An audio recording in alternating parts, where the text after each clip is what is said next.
đô cọc lô bon y từng ê sinh về cả chế đón char ju thanang sinh về aphan o kang hone phom che khang ve ru ne ne mo che din i nang ne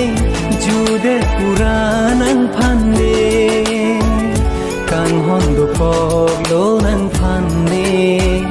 che khang ve ru ne ne mo che din i nang ne ju de puranang phan de kang hon do cọc lô nang phan ne sing kreng a por le la ru ve ke jang si ra hu nang pe ne li sar khua bin li ka che ti bin ke dam lo ti so di ching ki che thana ve pi sing kreng a por le la ru ve